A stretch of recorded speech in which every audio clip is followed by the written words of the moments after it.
Thanks everyone for coming. It's an honor to be able to present this paper in the Becker brown bag. That's a different one than we have in CO2 where I teach. It's really an honor to be presenting the Gary Becker brown bag because the goal of this paper is actually to take the recent debate in income inequality, which is focused a lot on capital, so going back and thinking about Piketty's book and others, and bring human capital back into the conversation. And Gary Becker was one of the really like vanguards leading the charge, introducing human capital into economic studies. So I feel like it's an honor, and hopefully if Gary were here, he would appreciate some of the stuff that I'm going to be presenting, if not all of it. The work is joint with Matt Smith, who's at the U.S. Treasury Department, Danny Yagan, who's at UC Berkeley, and our own Owen Zidar, who's on loan to Princeton this year.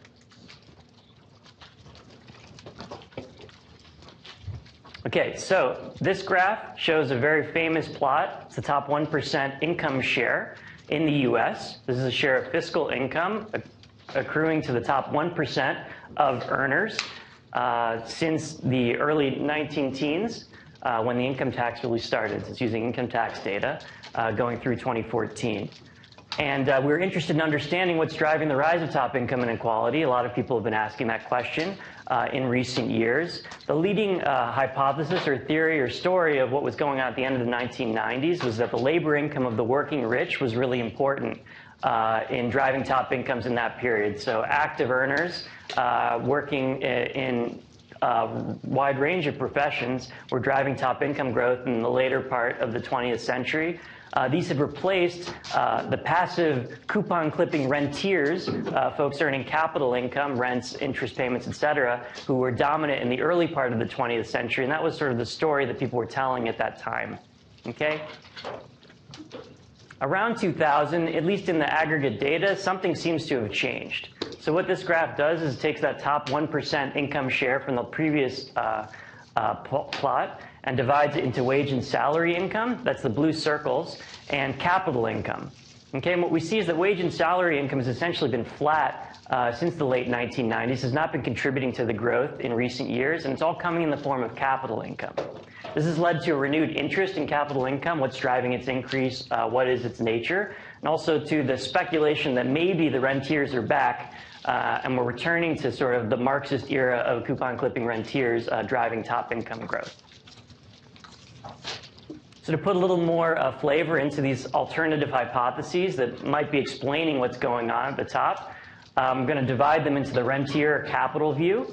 The rentier view really says that top incomes are being driven by currently the passive returns to the accumulation of physical non-human capital. Okay, so here's a quote from Piketty's book that I think eloquently articulates that point. The human capital hypothesis is far less consequential than one might imagine. There's little evidence that labor share in national income has increased significantly in a very long time. Non-human capital seems almost as indispensable in the 21st century as it was in the 18th or 19th, and there's no reason why it may not become even more so. So you can see in this quote, there's both sort of this emphasis on non-human capital as well as this sort of hypothesis or speculation that we're back to the era that Marx was writing about when he wrote Das Kapital, which Piketty's book is actually kind of an homage to. There's a broader literature actually in economics that's less, I would say, political than Piketty's book that focuses on the rising capital share of value added in the economy and tries to understand what's driving that. What's interesting about it is that, capital share of total value added is going up, labor share is going down. Because we think capital is more concentrated at the top of the income distribution, there's sort of this hypothesis that that could be an important part of the story for top income inequality. Okay? We're going to contrast that view with what we call the working rich or capitalist view. In this view, it's really the active returns to the activity of scarce owner-managers, their skill in operating businesses at the top that's driving top capital incomes. Okay, and here we actually go back to Alfred Marshall for a quote that I think nicely typifies this idea. For a rich client whose reputation or fortune or both are at stake, will scarcely count any price too high to secure the services of the best man or woman he can get. And it is this again that enables jockeys and painters and musicians of exceptional ability to get very high prices. So this view really emphasizes the returns to skill that are scarce. Demand for those skills are increasing over time, and so their prices are going up. And this view has also been argued as sort of driving study of the rising wedge between, say, the college wage premium and folks who are working who just have high school degrees, which has been increasing over time. Changes in the skill distribution have not been keeping up with their demand for those skills, and this is sort of connected to those ideas. Why might the working rich still be relevant? I just showed you the capital income is driving all the increase at the top of the income distribution. This graph shows why. So we divide capital income further into 3 categories. The first, in green circles, is business income from private pass-through businesses. So these are S corporations and partnerships, privately held typically. Okay? The green diamonds on the bottom there are business income from traditional C corporations, so most public companies. These are their dividend payments. And the green triangles in hollow are other capital income, so interest, rents, royalties, income accruing through estates and trusts, sort of passive capital income that we traditionally thought of. And what we see is that that's actually declining at the top. Traditional C corporation dividends have increased a little bit, but not as much.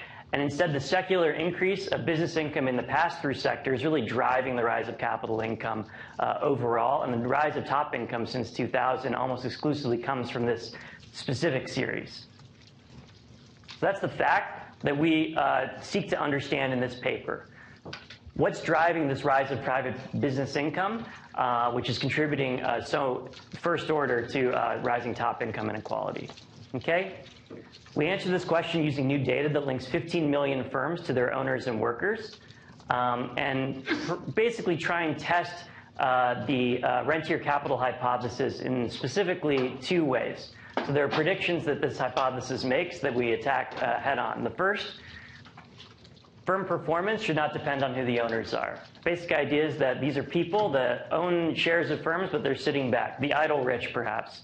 And that income comes to them independent of their activity or participation in the business. So we can test that. The second, differences in business income to reflect only differences in accumulated non-human capital, basically differences in firm scale. So the reason people at the top earning a lot of business income is not because their firms are much more profitable, but because they have much bigger firms. Okay? And this also just sort of kind of fits nicely with the passive hypothesis, because it says, oh, the assets these people are all owning are relatively homogeneous. There aren't a lot of differences across them, just in how much wealth they have.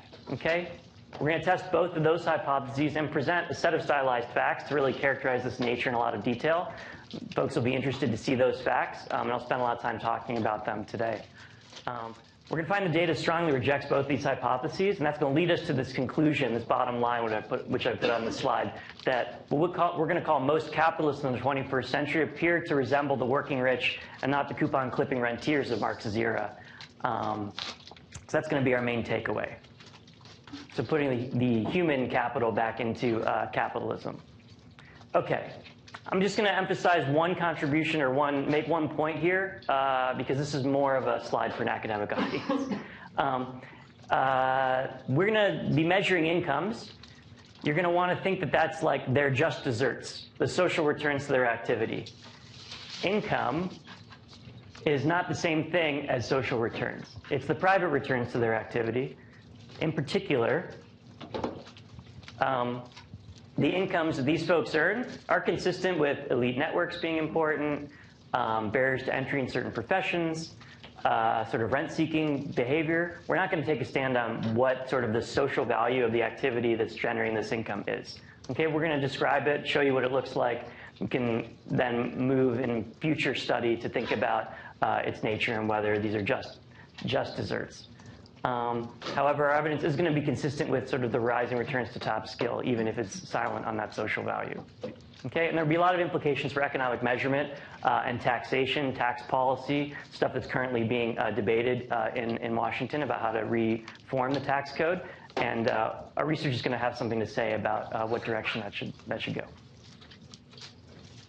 Okay, one slide on what data we're using. S corporations and partnerships are not the C corporations that we read about in the Wall Street Journal or at the top of the ticker on CNBC. Okay, these are private companies almost exclusively. They're pass-through businesses. What does that mean? Traditional corporations, you have taxation applying at the entity level, so at the firm level, and then a second layer of taxation on payouts like dividends or capital gains taxes when people realize them. Pass-through businesses don't have that entity tax. The income flows through the entity, and then the tax is applied at the shareholder level or the owner level.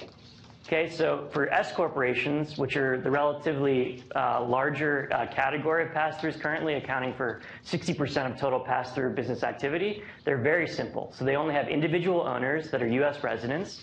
They have less than 100 owners, and they don't have complicated tiers of ownership. Partnerships are a more flexible form, and they're used by corporations, nonprofits, and foreigners to get pass-through taxation. Some of our data, we're going to pool everything and look at income that comes through partnerships as well as S corporations. And for some of our more specific analyses, we're going to focus on S corps because of how simple they are to study. One thing that folks may not have appreciated until recently is that there are more S corporations than C corporations in the economy. This was not the case in 1986, where there were almost none, but it's changed dramatically over the last 25, 30 years. There are even more S corporations than C corporations in the category of firms that have more than $500 million in sales.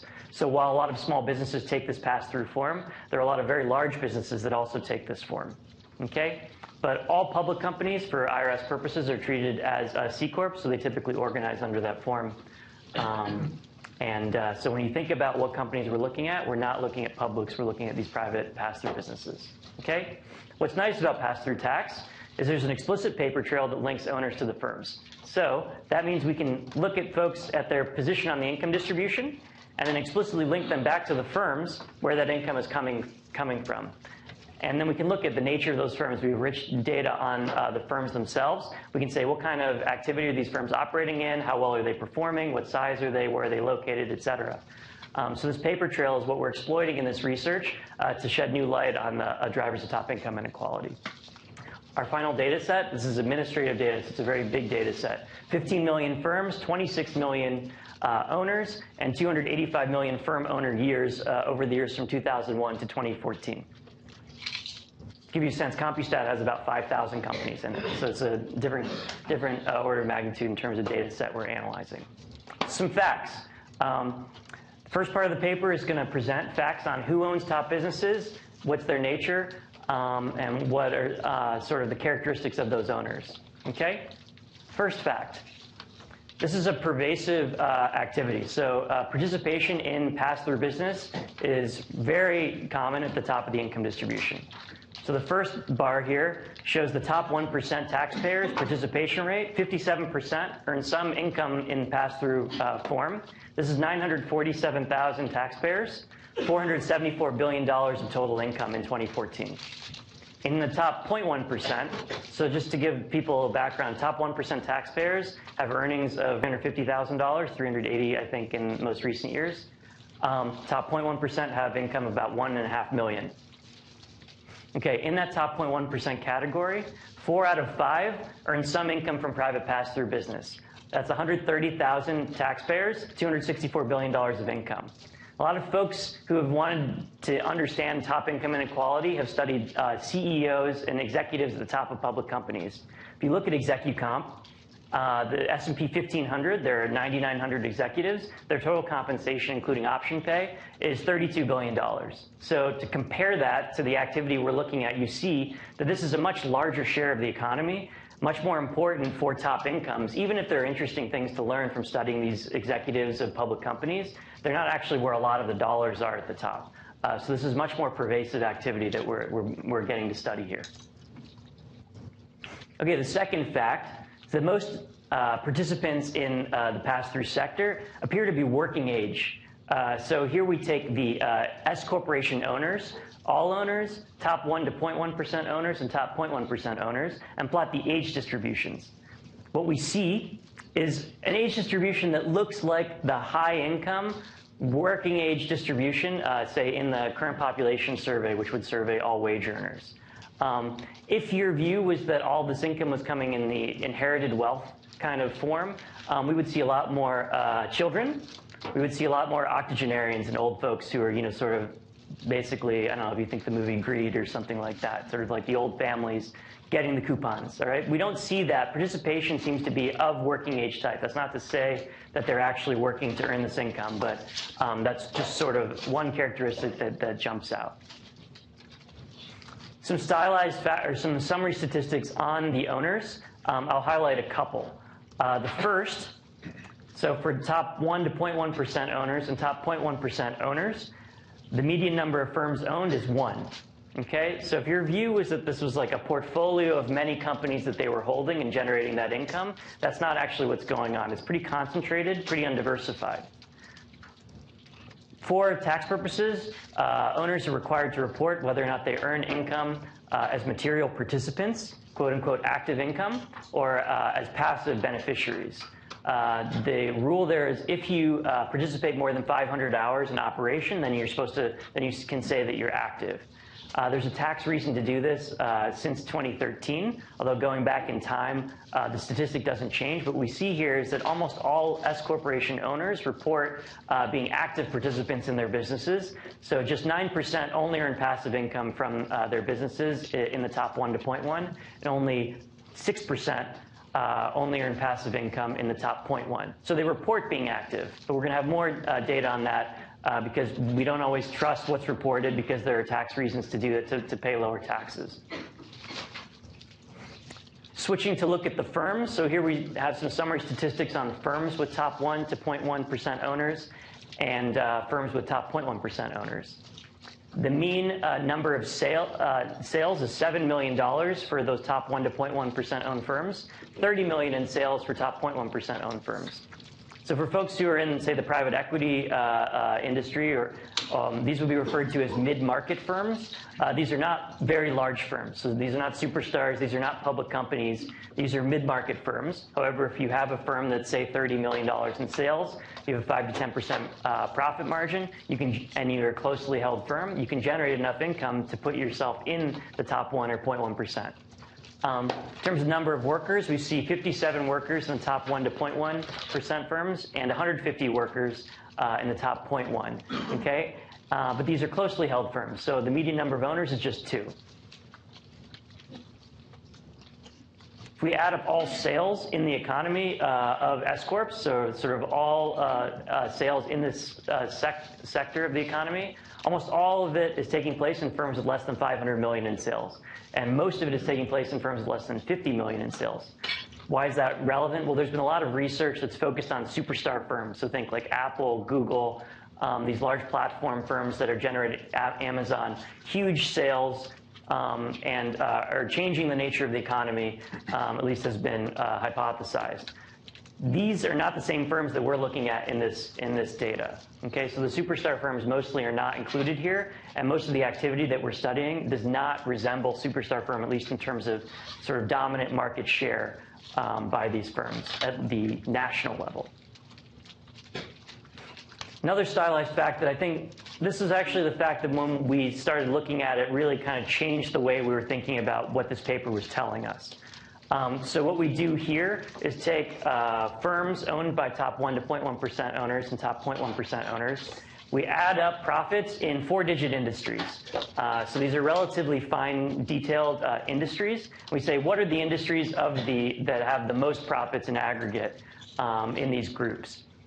In the top 1 to 0.1%, the largest category in 2014 was doctors' offices, followed by professional technical services, dentists, specialty trade contractors, so that would include folks like plumbers and tilers, roofers, like these kinds of people who are in specialty trades, a lot of them connected to real estate. Lawyers are number 5, architects number 6, restaurants number 7. We see pretty sort of skill, human capital intensive, physical capital unintensive activity in this category. These are people that are earning between $380,000 a year, $1.5 million a year. Okay? So this really kind of changes the way you think about what is the activity that's generating a lot of the income in this sector, for sure. In the top 0.1%, we see some skill intensity still. But more of a mix of skill and something that causes firms to be able to scale. Okay, so the top category, management of companies, Unfortunately, that's a category that includes ownership of unrelated companies. Like anecdotally, we've tried to dig in the data. We see like a beverage distributor and a beverage producer kind of included in sort of a holding company. So it's sort of related, but sort of not exactly the same industry there. Other financial investment activities where private equity and venture capital would fall. Auto dealers, number 3. Professional technical services, number 4. 5 is oil and gas extraction. So 2014 was a pretty good year for oil and gas. It's a little more cyclical. It's not always up there at the very top. Doctors are number 6, though. Durable goods wholesalers, number 7. Technical consultant services, number 8, and so on. So we still see a lot of human capital intensity, but some scale. One thing I'll note is that this is not including the partnership data. We do aggregations for partnerships as well. And there we see more finance and more law firms, as well as accountancies and health services. So a lot of the large white shoe law firms would be organized as partnerships because they have far more partners than the 100 S-corp limit. And the finance partnerships, say, a typical private equity or venture capital firm would be organized as partnership because they have sort of non-individual partners. We see a lot of dollars over there. But what I think jumps out to us is that there's a lot more activity outside of finance and high tech than there is inside it. So it's a much broader sort of industry representation than I think we were expecting going into it. In the top 0.1, and maybe if we went further up into the tail, we might see a concentration in finance because you're really able to scale with relatively few owners. But say you have $1 billion under management as a fund manager, you can make a lot on fees. But I think the diversity at the sector level with representatives from sort of basically all sectors of the economy is pretty notable here. When we look geographically, you also see that the activity is geographically quite diverse. So it's allocated roughly proportionate to population. It's not just New York, not just California. There are a lot of capitalists in the 21st century living in the Chicago area. So you don't have to move to do well. So just keep that in mind. Yeah, just to formalize that a little bit, we look at the industry level with like correlates with top 0.1% profits. Various measures of skill intensity. So the share of workers that have college education, the average wage of workers at top firms, the share of wages that go to officers as opposed to non-officer workers, and the share of workers in that industry that work with a computer are all very strongly correlated with overall profit activity at the 4-digit industry level. In contrast, measures of concentration at the national product market level and measures of firm scale, and also the extent to which firms rely on sort of non-human intangible capital like intellectual property or brands, don't seem to be that correlated with this activity. I think if you look at these industries, you sort of can understand why those correlations are showing up the way they are. But this is helpful because there are a lot of stories out there that really emphasize some of these other factors. It doesn't seem to be the key driving factor for the fact that top incomes are going up in this pass-through form. Okay, really detailed model of business income. It's actually quite simple, but I'm not going to inflict it upon you guys today, so you're welcome. Okay, the second part of the paper, we dig into a little bit more formally some of the key predictions of this Rentier capital hypothesis.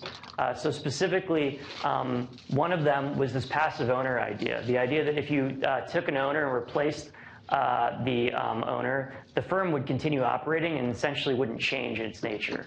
Okay? And in order to get at this, we have a death of a salesman style research design where we actually have identified 5,000 S-corporation owners who prematurely died, so they died before the age of 65. And we take those firms that are affected by that owner death and match them to firms that have owners of the same age, the same T-1 income, so income before the death. The firm is in the same industry, and the firm has the same sales before the owner dies. Okay, and we look at what happens to both survival probabilities around this event and also what happens to the profitability of those firms. So that's what this slide is explaining, but I decided not to inflict the regression equation on you guys. It's very simple regression. Happy to explain it in Q&A. Okay, here are the results. So the prediction, it's good to have in science a strong null that you can test. And so the null is that these lines will be flat. And so the prediction that they would be flat is sharply rejected. On the left, we see that the survival probability for a firm that's affected by an owner death falls by 20 percentage points, which is a very large and immediate effect on firm survival.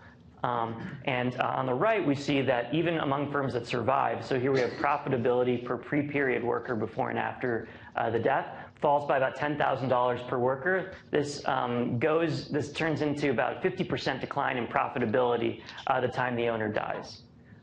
So this really, lends additional support to the idea that these owners are not only actively involved, they don't not only report being actively involved, but then they're in some sense instrumental to the income generating activity that's going on in these firms. And these firms cannot continue operating as they were prior to the owner's death. One question you might be asking is maybe they're just able to sell the firm, and so we lose the firms, especially the ones that don't survive. A lot of these could be acquisitions or transitions. We've actually tried to identify this, so it's not that easy to do that. But the way we do it is we take clusters of workers. So you look at all the workers that were there before the owner death, and you see, is there a firm where more than half of those workers are now working after the owner death? And that happens about 20% of the time. So most of the time, when a firm fails, it does not reorganize or it's not sold, and the workers tend to disperse or spread out after the owner dies. Okay, so having dispensed with that first prediction in one slide, I'm going to move on to the second prediction, which is that the only difference between top earners and non-top earners in this activity is that the top earners have much bigger firms, and so they get a bunch of profits. They get much more income because they just have much larger firms. This graph shows that that's not true. So what do? We take folks at their point in the income distribution, rank them accordingly, and then take the average profitability of the firms that they own. So we measure profitability as profits per worker. So this is a thing where the prediction is that, again, this would be a flat line. There would be equal returns, sort of adjusted for risk and other characteristics. And yeah, you got a question? Hit me. I'm still not sure this is precisely the right metric, because if, let's say, like the very rich tend to own hospitals which are full of highly paid doctors, and the middle class businesses tend to be, let's say, restaurants with more average paid workers, then you still have this sort of pattern, right? Yeah, so that's why it's very important. It's a great question, to look within four-digit industry. And you can essentially take out any variation in profitability that's driven by differences in the composition, at least at that pretty narrowly defined industry. So here would be comparing, there wouldn't, the question is, are there any hospitals that are owned down here, but maybe there are minority owners of hospitals or something like that. But like, say there are restaurants owned in both, those would be contributing to this difference in profitability. So I don't know, to take a local example, I would not be surprised to learn that Alinea has higher profits per worker than, I don't know, the restaurant right next door, which I think is a ramen place, right? So Alinea is a fancy place? Alinea is a fancy place. So Tupelo has higher profits per worker probably than, I don't know, what's next to it, like Applebee's. No, but that's wrong. That's a big C Corp. Yeah, I enjoy both too. Okay. And so this, you might be worried that there's a bit of a mechanical thing going on here. So we're sorting people by their income in a particular year and plotting the profitability of their firms. It could be the case that to get the high income bin, you have to have a very high profitability firm. There's some sense in which that's mechanical. Yeah, what's up? I think even for restaurants, like if I look at like an average restaurant and a fancy restaurant, I think part of what's generating higher profit per worker in a fancy restaurant are things like, I've invested more in the actual building and furnishing it to make it look super nice and charge a premium for that, right? So even if it's not the case that like the fancy restaurant owner is doing a better job and having better efficiency, maybe both owners are doing a very good job, but I'd still have higher profit per worker in the fancy restaurants, right? Yeah, if the firms, so I mean, if those were higher costs, like the fancier inputs that you're saying, then in some sense that would wash out. The firm would be operating maybe at a higher or different scale, right? Because it's like buying more stuff that's more expensive, having, you know, maybe a few more workers or not that many more workers, but we could have a different measure of scale if you were worried about that. But its profitability wouldn't actually be that different. Unless it was able to use those different inputs to essentially create a little monopoly where it was like somehow differentiated from the other restaurants around in a way that was not that easy for a competitor to come up and copy its model, right? Like Alinea is actually pretty hard to copy, I think. You know, there aren't that many chefs that are able to do what they are able to do together. That brand, you know, that is also embodied probably in large part in the staff that they have and in the founder, is an important driver of their performance. And some of that, I would hazard to guess that if, you know, sort of the top chef, was his name Grant Achatz, if he died, Alinea's operations would change, and potentially they would actually struggle. Or if, you know, the top head chef that they have there died, that's sort of the same idea that we're getting at. Except that those aren't top workers. They're actually, they seem to take the form increasingly of owner-managers. Well, what I was sort of thinking of is, let's say you have two 50-worker restaurants, but the non-fancy one has a $1 million building, and the fancy one has a $5 million, is worth $5 million in building, including all the lavish furniture and everything. And then I'd say my model is, okay, I have some, each worker generates some number of profit, and then I have a return to capital. But because I have more physical capital in the fancy restaurant, I should expect more profit per worker. Yeah, so this measure of scale is one that we're able to measure quite well in our data. However, when we sort by like profit margins, so dividing by sales, or by measures of physical capital, which we do have, doesn't change the story. So if you're, you know, we can talk more about this in the Q&A, I guess, but like this particular measure of profitability is like not relevant for the story and what's showing up in the data. And it tends to be the case, in fact, that a lot of the income, as we've seen, is not in very capital-intensive activity.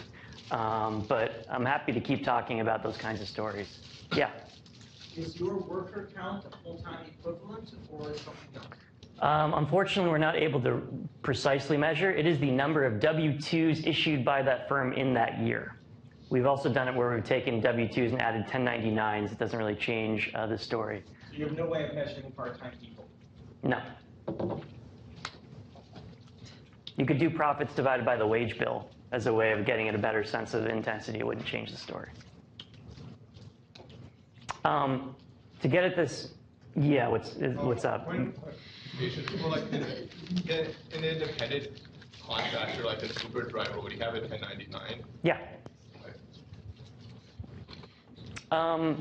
One thing that we've done to deal with some of this mechanical stuff is we took startups, new firms, and sorted people by their income in the year before the firm starts. And then we tracked performance of the firms in the 5 years after the firm operates. So this really rids the data completely of any potential mechanical effect where the firm is driving the person's rank, because it's, you know, they're being ranked on information before the firm existed. The wedge opens up in even those first few years. It's not as big as the wedge, the hockey stick that I showed you here, but it's significant. We can, you know, reject the hypothesis these are equal, and those are quantitatively, it's a 30% difference in profitability there. Now, what's going on over time? At the top, profits per worker, profitability has been increasing a lot, and it's been increasing a lot relative to what's going on in the bottom 90 to 95. Okay, so this goes back to the thing we were talking about at the very beginning. It looks like prices are increasing per unit of activity. At the same time, top-owned firms are not getting differentially larger. Okay, so here we sort firms by how many workers they have. We see non-top firms are smaller, as we already showed, than top firms. However, this difference has essentially been flat over time. So there's no change in firm scale, really, over time, even though profitability has increased a lot. You can combine these facts and decompose the total change in profits into contributions from profitability or prices and the amount of activity taking place. We see is that 85% of the growth in profits is coming from profitabilities changing over time. Almost none of it's coming from entry. We were concerned about this, that a bunch of new firms have entered, and this also it could be about firms switching from, say, C corporation to S corporation and showing up in our data. That's not what's going on here. It's also not due to sort of really top managers that can scale up their firm in terms of the number of people they're employing or the number of owners per firm. It's all about profitability. Now this, I'm a finance professor, so I got to make one really financy slide, talk about risk. Because it might be that these differences in returns that we're measuring are really about risk compensation, right? How do we measure that? We don't have sort of market equity because these are private companies, but we can look at like exit rates. So an exit rate over a 10-year period would be some measure of combination systematic and idiosyncratic risk. We see that exit rates are declining in owner income rank. That's the blue. Then we have a thing, Sharpe Ratio, for folks who remember Fin 1. Sharpe Ratio here is just the mean profitability divided by the standard deviation. We see the same hockey stick. So it is the case there's a higher standard deviation at the top, but it's more than compensated by the higher mean profitability. In addition, it's been increasing over time in the same way. So it seems to be about higher profitability, but not higher risk. Okay, so taking all those facts together, we're going to reject this Rentier hypothesis, basically, in favor of what we call the working rich hypothesis. Now let me take a few minutes and talk about tax policy. Over time, since the '86 reform, which really made this S corporation and pass-through and partnership sector much more attractive, we've seen a transition of activity from the traditional C corporate sector into this form. This actually could be driving some of the rise that we're seeing because it starts to be the case that what was formerly retained earnings is now showing up on tax data for the first time. Okay, so how do we do this? We can actually observe when firms switch from C to S Corp, and we can just remove their profits from the aggregate. We can also try and take the S Corp share of activity and fix it to its level in 2001 relative to the other sectors. And what we see is that a significant share of the growth is actually due to this corporate form reorganization over time, so like 25, 30%.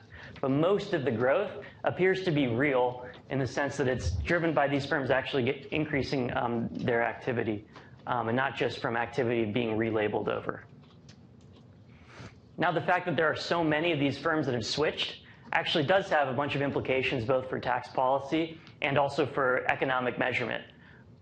So if you take a C Corp, follow it, around the event when it switches to being an S Corp, you can look at what happens to labor compensation per unit sales and what happens to profits per unit sales. Why do these change so discontinuously? Well, there's a difference in the tax treatment of labor compensation relative to profits. In particular, there's a 2.9% Medicare tax that's uncapped at the top. There's also a 0.9% ACA surcharge since the Affordable Care Act went in. So that 3.8% creates an incentive for folks to recharacterize labor income as profits to avoid that 3.8% of tax. What we see is that there's a significant switch from labor comp to profits when firms switch from C to S Corp. This effect is much more dramatic in professions where there are relatively few folks at the top relative to the number of workers. They're relatively concentrated in ownership. So doctors and dentists, we see much larger effects there in that sector. But if we take our average estimate, not just the doctors, dentists, but everyone, and apply that estimate to total S Corp profits and say, okay, if these were organized as traditional C Corps, this would have shown up as labor income. How much higher would the labor share be in that counterfactual world. Because like if we go back to 1980, before the tax reform of 86 created these incentives, all of this would have shown up as labor income. And the answer is that the labor share actually has declined by 20% less in the aggregate because of sort of this disguised wages effect. And this effect actually is getting bigger over time as more and more activity organizes in S-corp and pass-through form. Okay, so that's like a fact for economic measurement. This affects kind of the national income accounts. This is relevant for macroeconomists who are studying the decline in labor share, trying to understand it. What's useful is that a lot of the decline seems to be happening outside of this pass-through form. So there's a lot of stuff left to be understood and answered and studied for other reasons. But tax policy seems to have a pretty significant direct first-order effect on economic measurement. Okay, so wrapping up. Shown you stylized facts and research designs that both together tell the story that most capitalists in the 21st century resemble the working rich. In particular, private business owners who actively own and operate and manage their firms appear to be key for top income inequality since 2000. 4 facts that really drive this point home. First, private business income appears to be the most important factor for the rise in observed top incomes since 2000. Participation in pass-through businesses is pervasive. It's mid-market in size, in unconcentrated industries, and relatively skill-intensive in its nature.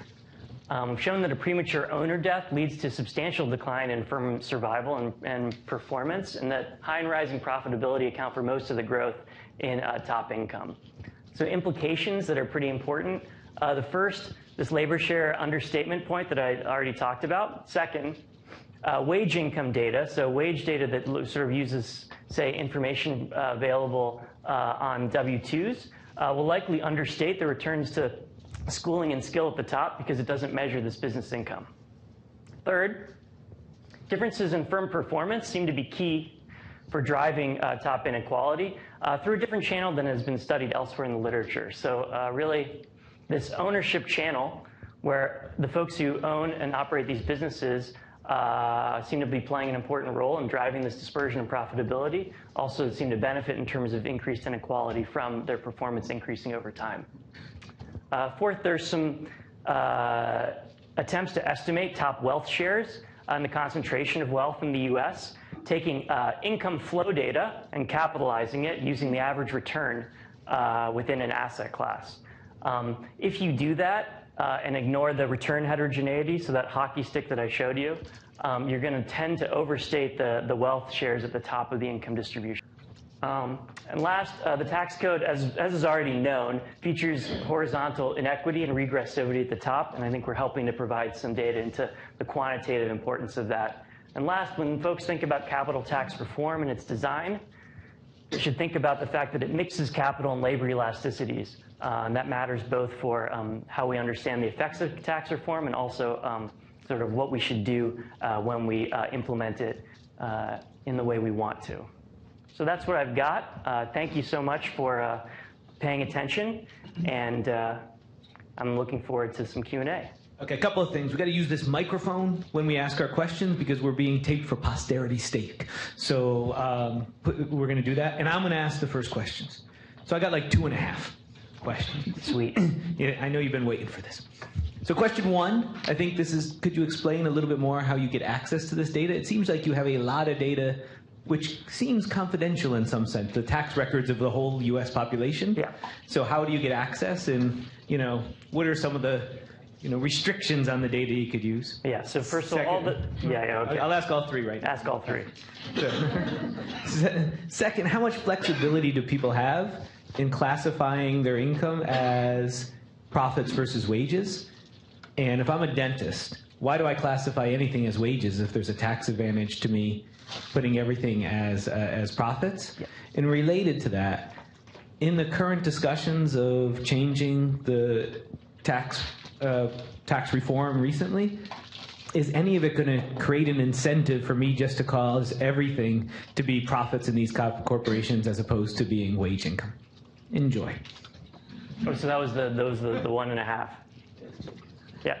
So on the data, We so the data is anonymized, de-identified, so we do not actually know the specific identities of any of the people or firms in the data when we work with it. That's the first thing. Second is we're working in an environment that's sort of secure and internet remote. That's essentially the environment that also the Bureau of Economic Analysis uses for calculating the national income accounts drawn from tax data. The CBO uses for a lot of scoring. The Joint Committee for Taxation uses for analysis. We work as sort of unpaid experts who are connected, who are doing sort of consulting work for the Treasury Department and the IRS, helping them in building sort of databases to analyze tax policy questions. And also we've worked with our co-author and with other co-authors in the past on helping to inform sort of various tax policy proposals using this data. And I, in grad school, worked as an intern at the Office of Tax Analysis on database development, and at the IRS for doing the same kind of thing. And so they're pretty careful about this data should be used to study tax questions, do tax research, and that's sort of the rights that make the data available for researchers to use. But there's a research proposal process the IRS puts out for any researchers who are interested through the Statistics of Income Division at IRS. Second question. That question was about how flexible, why do dentists pay themselves any wages? So there is a rule that says they have to pay themselves reasonable compensation in wage form. Reasonable compensation is something that accountants will help firm owners interpret and then guess a number that's based on, they find some comparable company where the dentist is not an owner, and then they'll say, here's your wages that you can report. There's probably differences across accountants in how aggressive they recommend to their clients what their comparable wages can be, and then the rest becomes profits. So, the IRS can go after people if they think that they're understating their wages. So this is actually referred to as the Gingrich-Edwards loophole, because both Newt Gingrich and John Edwards have reportedly used this in their consulting operations to underreport wages. It's hard to actually enforce it because you have to find a good comp, and the IRS has a burden to prove that that's not a good comp that you're using. And so I think currently it's difficult to enforce except in really extreme cases. The current proposal makes the wedge bigger, tries to create guardrails to prevent really egregious offenses, but I think we'll create a lot more opportunities that we don't know exactly what they are, but they will take the form of trying to figure out good comparisons that get the wage bill piece low so that it looks like capital income. So it can mitigate or exasperate some of the losses to income. Yeah, and so I would guess in what the estimators are doing, trying to figure out how do we quantify the losses that will come from income switching forms, because we'll still have the top labor income rate. And the only proposal that looks like, it's probably feasible to both implement and to enforce is you take total owner payments, profits plus wages, and apply some share that you say, okay, we're giving the preferential rate to this share. So it's kind of like a rate cut, but on a broader definition of income. So that's like 70-30 rule that's been proposed, but there are these other categories that don't get 70-30 and these other categories that get 100. And to the extent that these categories are hard to define, that's going to make enforcement difficult. And I think that's what they're trying to work through. Yeah. So I had a question on how you measured the Sharpe ratio for the most profitable firms over there. Yeah. When you look at the standard deviation, if, let's say, a very profitable firm had a bad year and it drops out of the top bracket, are you taking that into account when you look at the Sharpe ratio? We could do like an average over multiple years, because we are sorting people based on, it's possible that a person could be still in the top even if the firm had not as good a year, but that's certainly It'll create a bias, right? It's the same bias, the mechanical issue that we're talking about, for sure. Yeah, so I think for that, we basically are trying to do these other sorts to show that the hockey stick is not due to the same issue, and for this one, it's just about trying to understand how volatile is the income within this bin. But I think that's a totally fair question. Yeah. Thanks for hosting the event. I was wondering, with the topic of reforms today, are there any particular policy proposals or other suggestions, fiscal reforms, et cetera, you'd recommend based on these findings? The only one that seems like it hasn't gotten as much attention as it probably should is to what extent should we be focused on harmonizing rates across different forms. So I think the current proposal, is trying to create to implement a big corporate tax cut and trying to deal with the issue that there are these other forms. But there's not a lot of emphasis on, should we also cut the labor income rate, or should we bring them more in line with each other to try and avoid this activity? Because I think guardrails in practice have been hard to implement. But so I would say harmonizing the rates seems to be one thing that maybe in revisions they'll think about more. Anybody else? There we go. So, thanks again for the speech. It does seem to be interesting that it does suggest that there's a bit of socioeconomic mobility right up the top, that just because you're a dumb rich kid, it doesn't necessarily mean you'll stay in the top 0.1%. It does seem to move around based on your ability. Did you look into how that actually may trickle down to lower ends of the socioeconomic society? So whether it's like you have to be in the top 1% to ever get to the top 0.1%, or whether actually you could be in the bottom 10 and kind of make your way up? Yeah, no, so we haven't focused on mobility in this one yet. And I think that is a good thing for research in the future to try and understand. When we see the diversity of the types of professions that are in, especially the top 1, that suggests that if there's equal opportunity to get into those professions, in some sense, there's a pretty good chance that folks will be able to get into the top of the income distribution by entering them. If there's unequal opportunity to get into those professions because, say, higher education is very expensive and kind of required for a lot of them, then that's something that needs to be, focused on more. And then there's these separate issues like, it looks like the 0.1 or the 0.01 maybe have a different nature than the top 1. That's just useful. Those facts are useful for the policy debate, right? Because people talk about the top 1 and it's this monolithic entity, and actually there's a lot of heterogeneity within it. So thinking about mobility is probably different in the top 1 than it is in the top 0.1 and 0.01. We haven't done that much analysis on that, but I'm sure that's the kind of thing that folks will want to study more going forward, because it could be the case that it's much harder to get into the 0.01, 0.001, if you don't start near the top or something like that. We don't know the answer to that. Last one. Were you able to look at any of the information with regards to productivity data? Is there any indication that as productivity has increased or decreased, that has had any effect on these factors or findings?